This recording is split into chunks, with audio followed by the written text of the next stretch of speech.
Hey, what's up? I just want to take a little bit of time and talk to you about basic color correction inside of Final Cut Pro. And what we're basically going to do is turn a clip that looks like this into something that looks like this. So let's go ahead and jump right in.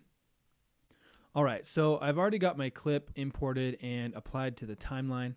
And one of the first things that I want to do, if I haven't done it already, is just double check the white balance, and hopefully you filmed it correctly. If not, then you should have done the white balance tutorial already that shows you how to do some white balancing inside of Final Cut Pro. Just to recap real quick, I'm going to select my clip, go up to this magic wand here, and click on Balance Color. Now I need my inspector open because what I'm going to do is go to this balance color in the inspector and change it from automatic to white balance, and then it gives me this little eyedropper tool, and I can come out here and I can select something that's supposed to be white. And you can see there was just a tiny little change there. Didn't need too much, but that looks good. I'm happy with that, and so I'm ready to go and do some basic color corrections. So to do some basic corrections, I'm going to click this button up here in the inspector, and this brings up a color board. And the color board is broken down into three distinct areas in which I can adjust some color. And what I'm going to do first is I'm going to mess with the exposure. And so what this is showing me is that this is my global exposure. So this is going to brighten it if I bring it all up, and I'm going to darken it if I bring it down. And then these individual ones will adjust each tone. So this is going to bring up bring up or down the shadows or the dark parts of the image. This one's going to bring up or down the midtones, or kind of the grays that aren't super black and aren't super white. And then this is going to bring up or down my highlights, or the things that are white or brightest in the image. Okay. And so you can mess with those individually, you can mess with them all together. And so usually what I like to do is adjust the global exposure, and then maybe mess with my blacks a little bit to make them pop.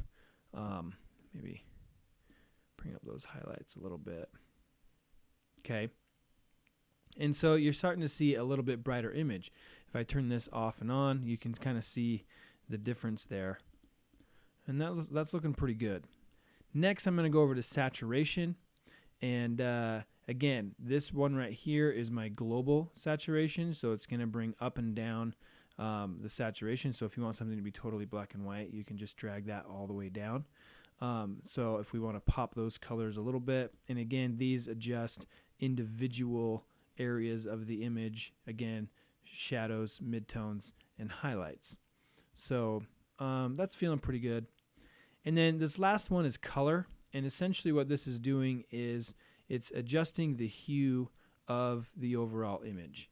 And if I go up, it's adding that color, and if I go down, it's subtracting that color.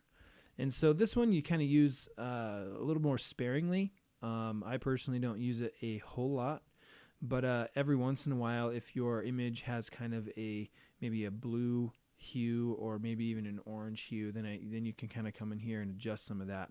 So again, this bigger one is going to adjust the entire image, where each one of these is going to adjust, again, shadows, midtones, and highlights. Up in the top right corner, there's this little arrow, so if you make an adjustment and you don't like what you did, you just can click that and it will reset it. I'm not going to go and do anything in this color board. I think what we've done in the saturation and exposure looks pretty good. All right, next is I'm going to add what's called a LUT. And so a LUT is essentially giving me my look. Think of it like an Instagram filter for your video clips. And so to do that inside of Final Cut, it's a filter. So I'm going to go ahead and click to open up the filters. And then I'm going to go to where it says color. And you'll see this one in here that says custom LUT. And so let's go ahead and drag that onto the clip. And nothing happens because I actually have to go in and choose the LUT that I want to use. So I'm going to switch over here to my clip view in the inspector, and I can see all these different things that I've applied to that. And here I have this custom LUT, and I need to choose a LUT to add to it. And so I have a folder downloaded that has a few different LUTs from Peter McKinnon in it. And so I'm just going to choose a custom LUT, go to that folder, and here's a few different LUTs from Peter McKinnon. And I'll apply a couple, and so you can kind of see. So let's start with this Arctic Circle. If I hit open, then you can kind of see how it gives it this more blue tone. So there's the original, there's the LUT. So it's kind of cooling it down, making those whites just a little bit more blue, okay, cooling that image down. So if I don't like that, then I can go ahead and choose some other ones. Let's try, I don't know what this fade out is. Let's take a look. There you go. So it's kind of muting those colors, making it look a little bit more flat. Okay, I'm not a huge fan of that, so I'm going to keep going here.